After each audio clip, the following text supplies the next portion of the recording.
Oi, pessoal, tudo bem com vocês? Nós estamos aqui para mais uma aula. Semana passada nós não tivemos. Eu vi que a última aula poucos alunos assistiram. Não se desanimem, está chegando o final, a gente vai conseguir terminar esse ano. Eu estou tentando fechar todo o nosso conteúdo do ano. De fato, eu estou tentando cumprir. Então, não desanime, vamos seguir firmes, fortes, que a gente vai conseguir finalizar esse ano tentando minorar o máximo possível o prejuízo de vocês, mas eu preciso do empenho de vocês para isso. Bom, na aula passada a gente falou sobre capitalismo e sobre globalização e como as duas coisas estão conectadas, né? E na verdade falamos que a globalização ela surge como uma forma de complementação do capitalismo para potencializar ainda mais o processo do capitalismo desse modelo econômico. Na aula de hoje a gente vai falar mais sobre globalização e entender como que a globalização influencia na economia, né? Como que foi para a economia esse processo de globalização. E entender que vai acarretar várias mudanças e partindo dessas mudanças vão gerar grandes consequências. Então a gente vai trabalhar um pouquinho dessas consequências e essas mudanças que ocorreram a partir da globalização da economia. Bom, o primeiro ponto de mudança dentro dessa globalização econômica são o surgimento das multinacionais. Todo mundo sabe o que são multinacionais, né? Imagina, quem está no terceiro ano não tem nem o direito de não saber o que é multinacional, né? O que seriam essas multinacionais, então? Como que elas surgem? Até a década de 50, e aí a gente ainda está ali no final da Guerra Fria, multinacional era uma coisa assim muito rara, eram poucas as indústrias, empresas, na verdade, corporações, que se estabeleceram em outros países, e a maioria delas eram empresas ou americanas ou europeias, empresas muito voltadas para a área da siderúrgica, ou da extração de petróleo, automobilística, mas somente esse tipo de empresas. Depois da segunda metade do século XX, né, após a Guerra Fria, ou início da Guerra Fria, né, gente? Estou falando coisa errada aqui. A Guerra Fria começa após a Segunda Guerra Mundial, 1945. Falam sobre isso exaustivamente aí nas aulas anteriores. Desculpa. É, a partir da segunda metade do século XX, começa de fato a haver uma expansão dessas multinacionais. As corporações, as grandes empresas começam a ver uma grande possibilidade, uma grande jogada em pegar suas empresas e estabelecer essas empresas em outros países. Daí, a partir da década de 70, principalmente, a gente vai ter uma gama de N tipos de empresas multinacionais espalhadas pelo mundo, principalmente americanas e europeias, depois vem as japonesas e assim por diante. O que acontece? Essas empresas então começam a se espalhar. Lojas de departamento, mercados, lojas de grife, além de outros e N tipos de indústrias de fato, né? De produtos, de roupa, de calçados, de tecnologia, de tudo mesmo. Então a gente começa a ver uma expansão enorme em relação a isso. Tanto é que hoje, né, a gente conseguiria citar N empresas que tem aí praticamente no mundo inteiro, né? Ou talvez a mais emblemática seja o McDonald's, né? Ela se adapta, é uma empresa multinacional que se adapta ao local, quase todas fazem isso, né? Mas se adapta ao local, onde o McDonald's foi, assim, talvez o precursor da disseminação do estilo de alimentação americana, do fast food, né? Então, assim, é bem emblemático. Mas, assim, é só uma entre muitas outras que a gente poderia utilizar para exemplificar esse processo. E aí, gente, a gente precisa. Aqui nem estou lendo, mas vocês estão acompanhando, né? Então, aqui ele fala sobre a questão da revolução técnico-científica, porque foi a partir dessas tecnologias que foi possível você pensar em ter uma empresa fora do seu país sem isso ser um transtorno e, na verdade, ser um lucro, né? Por quê? Porque tecnologia para transporte, comunicação, economia, transações econômicas, né? Que toda essa tecnologia tornou possível, que a gente já falou isso na aula passada. Bom, e aí essas empresas, essas grandes corporações começam então a instalar suas empresas em outros locais. Aonde? Principalmente em países em desenvolvimento. Talvez em alguns locais vocês vão ler o termo subdesenvolvido. Aí eu não gosto de utilizar, mas tá, não vou entrar nesse mérito. Por que então escolher esses países em desenvolvimento? Por que isso vai ser uma grande jogada? Vão existir vários pontos positivos para que eles façam essa escolha. Então, eu elenquei aqui algum deles para vocês entenderem melhor isso. Então, ó, novos mercados consumidores. Então, além dela instalar ali naquele país, ela abre um mercado consumidor para que aquela população também possa consumir o seu produto, certo? Menores custos operacionais, mão de obra barata, porque a gente vai ter uma mão de obra menos qualificada, menos exigência, então isso também vai ser uma influência. Proximidade das empresas de matéria-prima, porque a gente sabe que os países em desenvolvimento são os países até hoje que são responsáveis para abastecer a maior parte dessas grandes empresas, dessas grandes produções, a partir da matéria-prima que é produzida e às vezes nem é processada, né, dentro do próprio país, o que acaba barateando o produto. Então, eles não precisam ir buscar, eles vão até o produto, se instalam ali e ali fica mais fácil, ele consegue baratear o seu custo. Ah, então o produto vai sair mais barato para mim. Não, não vai, né? Não vai sair mais barato, ele só vai aumentar a sua margem de lucro, que essa é a realidade. Incentivos fiscais, o que isso quer dizer? Que muitas vezes os países em desenvolvimento oferecem propostas irrecusáveis de isenção de impostos por determinado período, oferta de terrenos para a construção das indústrias. Então, ele oferece de um tudo para atrair realmente essa empresa. E aí nós temos também outro ponto, que são as legislações trabalhistas e ambientais pouco rígidas em países em desenvolvimento. É o que tem acontecido um pouco aqui no Brasil, sim, essa flexibilização é exatamente para atender a demanda, né? Aqui no Brasil, mais para o agronegócio do que qualquer outra coisa, né? Mas seria um pouco disso. Então é ótimo, vai gerar emprego, vai ser tudo lindo, vai vir para cá, mas não é bem assim. A gente tem que ter um ponto crítico em relação à instalação dessas multinacionais no território dos países. Por que eu estou falando nós? Porque nós nos enquadramos dentro desse processo dos países em desenvolvimento, onde nós temos diversas multinacionais instaladas aqui dentro do país. Por que nós temos que ter um ponto crítico? Professor é bom, é uma empresa, vai empregar 2.000, 3.000, 4.000 pessoas, vai gerar renda. Tá, tem sim um ponto positivo, mas não deixa de ser uma exploração, porque muitas vezes o salário a ser pago vai ser um salário ruim, não vai ser um salário realmente bacana, ou realmente aquilo que valeria. Nós vamos ter aí um gasto da nossa natureza, do nosso meio ambiente, para poder atender a demanda dessa produção.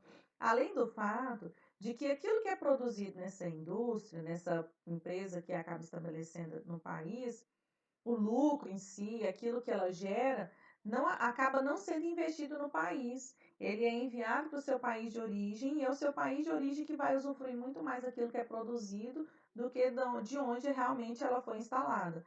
Então, é um ponto crítico em relação às multinacionais. Não estou dizendo que não tem que ter, mas que a gente tem que entender que existem aí as histórias por trás dessa realidade, tá? Então, existem vários fatores que nós mostramos aí, mas que nem sempre esses fatores serão só positivos, tá bom? Dentro dessas mudanças que nós temos, que aqui a gente já falou da questão do surgimento das multinacionais, e aqui a gente vai ter uma outra mudança no processo, que é o processo de fragmentação. O que é a fragmentação do processo produtivo?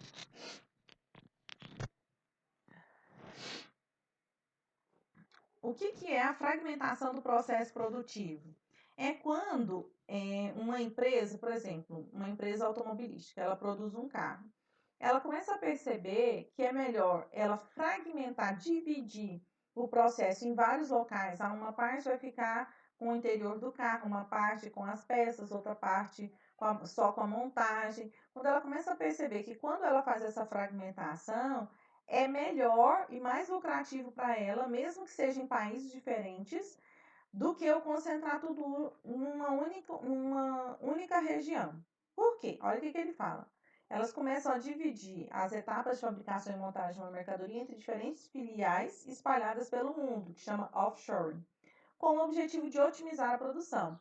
Isso só é possível, só é viável e rentável porque nós temos a tecnologia hoje do transporte, né? As coisas hoje chegam muito rápido. Nós temos navios cargueiros aí que demora pouquíssimo tempo para navegar quase de um oceano, outro um lado, outro mundo. É um exemplo, por exemplo, a Caoa Hyundai, que nós temos aqui em Anápolis, né, no DAIA. Aqui praticamente é feito somente a montagem dos carros. As peças vêm todas prontas, se não tiver enganado é da China, né? Não sei se a Caoa é da China. Vem tudo pronto, através de navio, e aí é feita a montagem praticamente toda, que eles quase não produzem nenhuma peça, eles mais fazem a parte da montagem. É por isso que às vezes determinados tipos de modelos de carro, a manutenção é tão cara, porque às vezes estraga uma peça, não tem a peça não é produzida aqui no país, ela tem que ser importada para ser substituída, tá? Para eles compensam muito mais fazer isso do que você concentrar e precisar às vezes de uma mão de obra muito especializada só num determinado local. Então eles conseguem fragmentar esse processo e aumentar a sua produtividade e o seu lucro em cima disso, porque a fragmentação acaba saindo mais barata, tá? Então, uma nova, essa offshoring, né, que é a fragmentação do processo produtivo, ele acaba sendo muito bom para as empresas em si. Um outro ponto que nós vamos falar aqui é a questão das estratégias de controle de mercado. O que é isso? Essa estratégia de mercado, de controle de mercado, é tentar usar todas as ferramentas possíveis para eu conseguir abranger o maior número de consumidores possíveis, de conseguir ganhar o maior mercado consumidor possível. Como que as empresas vão fazer isso? Diminuição do tamanho das unidades de produção. Como que eu vou fazer isso? Automatizando, certo? Aqui depois a gente, mais ao final, a gente vai falar sobre a reengenharia que vai entrar um pouco nisso aí. Eu consigo mecanizar os meus processos, diminuir a minha necessidade de mão de obra. Então, eu preciso de menos pessoal para realizar um processo. Otimização dos processos de produção, né? Eu preciso pensar na melhor maneira possível de estratégia de conseguir produzir mais e melhor e de forma mais rápida. Aumento dos investimentos em marketing e propaganda, porque hoje a mídia, né, vai ter um papel fundamental dentro desse processo, onde eu consigo disseminar informação a respeito do meu produto, gerar interesse, gerar desejo e, consequentemente, a venda desse produto. Então, a questão do marketing é essencial. E um outro sistema que tem sido muito utilizado pelas indústrias é o holding. O que é o holding? O holding é quando uma empresa decide aumentar a sua abrangência de áreas de produção. Então, às vezes, é uma empresa do ramo alimentício. E aí ela produz determinados produtos alimentícios. Aí ela decide que vai investir em outras áreas. Então, agora eu vou ir para a área como por exemplo, de limpeza, de produtos de limpeza. Então, eu vou começar a produzir produtos de limpeza. Depois ela vai abrangendo, agora eu vou para a área de cuidado pessoal. E assim ela vai abrindo o seu leque de atuação. Existem as empresas fantasias e a empresa real. O que isso quer dizer? Existe uma empresa central, que é dona de tudo, que ela é dona de várias marcas. Por exemplo, a Coca-Cola. Né? A Coca-Cola é a marca, mas a Coca-Cola detém muitas outras indústrias, muitos outros produtos que vão além de bebidas. Então, o holding é muito bom para a empresa, para a indústria, para a corporação. Para a gente, não, porque acaba minando aí a minha escolha e a concorrência de mercado. E aí, como não há concorrência de mercado, não há aquela preocupação em relação ao preço, a briga de valor, né, do produto mais em conta. Então, se você vai sempre estar comprando da mesma empresa, não vai haver grandes concorrências, né, o consumidor acaba perdendo. Aqui eu vou mostrar para vocês uma imagem para vocês terem uma noção do que é um holding. Aqui nós temos a Kraft. Olha a quantidade de empresas, de outras empresas que ela possui. Aqui nós temos a Nestlé. Observem. Aqui nós temos a P&G. Aqui nós temos a Pepisco, que é da Pepsi, né? Ó, Unilever, Johnson & Johnson, Mars. Então, se vocês pegarem depois para observar bem direitinho, assim, vocês vão ver a quantidade de empresas, de nomes que a gente vê nos produtos e que a gente nem imagina que faz parte de um único dono. Isso aqui se chama holding. O holding acaba sendo uma forma de manipulação de mercado consumidor, né? Por isso que quando vai haver fusões de empresas, não é algo tão simples, tem que ser aprovado, porque para não haver, por exemplo, deixar o consumidor sem opção de compra. Então, muitas vezes, algumas fusões não são permitidas pelo mercado exatamente para não prejudicar o consumidor. Mas não acontece bem assim, né? Muito mais é o interesse do capital do que a preocupação com o próprio consumidor. E para a gente finalizar, a gente vai falar sobre a Divisão Internacional do Trabalho e sobre a reengenharia, para a gente poder fechar a nossa aula. A Divisão Internacional do Trabalho, ela vai sofrer grandes mudanças dentro desse processo da globalização. Por que ela vai sofrer mudanças? Porque a gente vai começar a ver que vai mudar a função dos trabalhadores. Por que vai começar a mudar? Porque nós vamos ter uma revolução técnico-científica e informacional e que esse trabalhador ele vai ter que se adequar dentro desse processo e muitas vezes, por causa dessa revolução, a, a, a necessidade do trabalhador não vai existir mais. Então, alguns trabalhadores vão ter que se especializar em determinadas áreas para conseguir se manter dentro das indústrias por causa da mecanização, da robotização, da inteligência que vai ser formada a partir do processo produtivo. E muitos vão se adequar, outros não. Outros vão ser excluídos do processo e se tornarão desempregados, que é o que a gente vai falar logo aqui a pouco. O que acontece? Essa divisão internacional do trabalho, ela vai ter uma mudança, principalmente a partir da instalação dessas multinacionais, porque essas multinacionais virão muitas vezes com grandes altas tecnologias no seu processo produtivo, então nós vamos ter uma mudança dentro da função do que os trabalhadores vão ter dentro das fábricas, dentro das indústrias. E por fim, eu vou falar sobre a reengenharia, que é um outro processo que também está ligado com os outros que nós falamos aqui, onde as indústrias vão começar a passar por esses processos, por esse processo da reengenharia. Muitas vezes tem profissionais que são contratados só para aplicar esse processo. O que é a reengenharia? É você repensar toda a sua empresa, do início ao fim, desde o início lá da produção até a parte administrativa, tudo. Pensar por quê? Porque eu preciso otimizar a minha indústria para eu conseguir ganhar mais, para eu conseguir otimizar minha produção e ter um lucro maior. Essa é a função. Então, olha aqui, a reengenharia é um processo de mudança radical, a busca por novos métodos e processos utilizados pelas organizações. Então, ela pode ocorrer no processo produtivo, administrativo e de sistemas, que são os softwares utilizados. E pode acontecer em tudo ao mesmo tempo, certo? Tá, isso é muito bom. Muito tá, por exemplo, da quantidade de papel usado diariamente. Entendeu? A diminuição de uma quantidade mínima dentro do processo produtivo, que ao final do ano eu vou ter economizado tantos mil, tantos milhões de reais. Então, a reengenharia serve para isso, para otimizar, melhorar o processo produtivo e de aumentar o lucro dentro dessa empresa. Beleza, isso é lindo no papel, lindo para a empresa, mas ela traz graves consequências, principalmente para o trabalhador.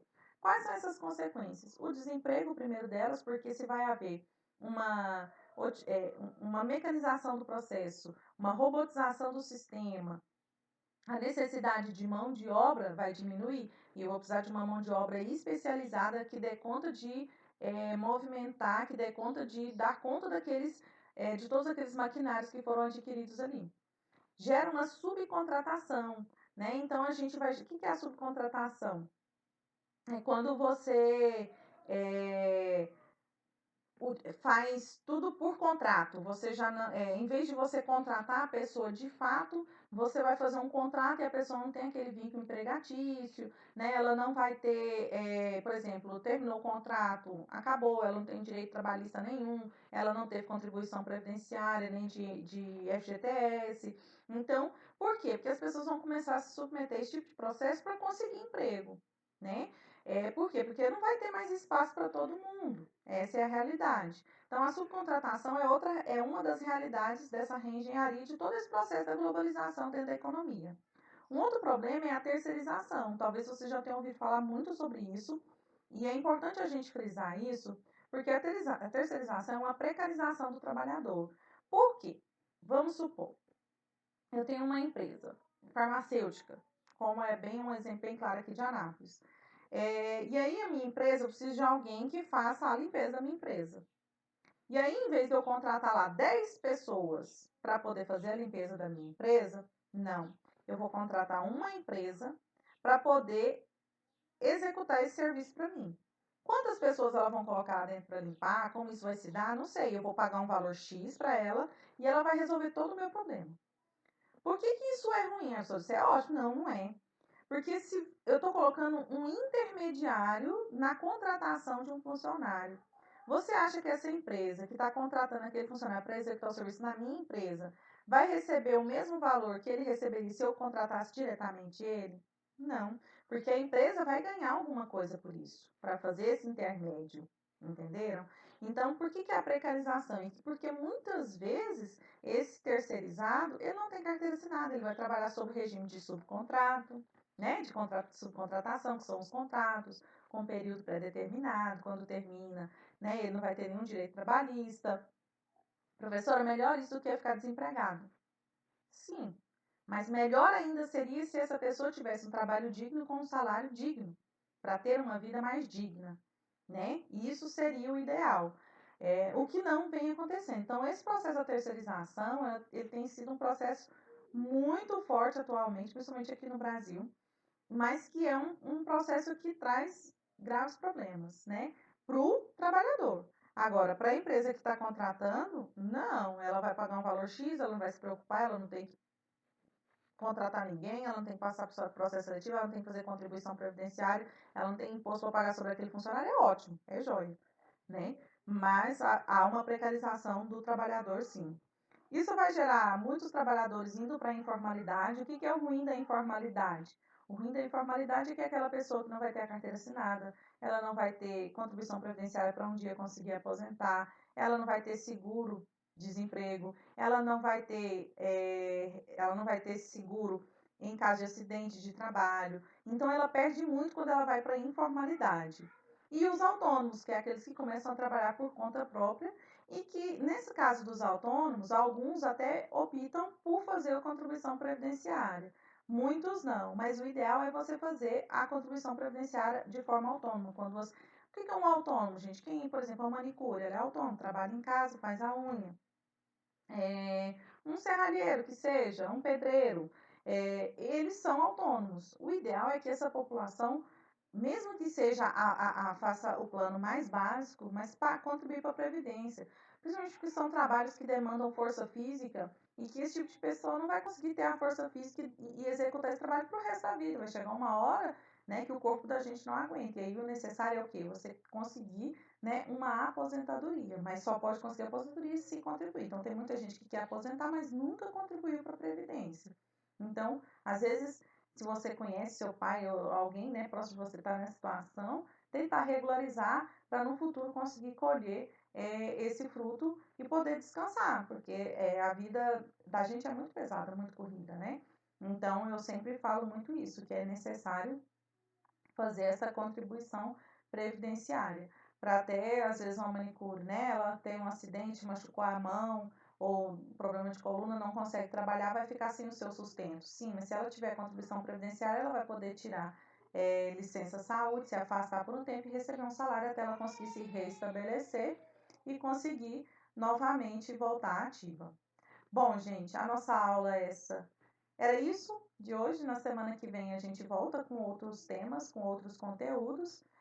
Não desanimem, vou falar isso de novo. Voltem a assistir às aulas regularmente, executar as atividades, que logo, logo a gente vai chegar ao fim dessa jornada tão árdua e difícil que foi esse ano, tá? Um abraço, beijo para vocês e até semana que vem.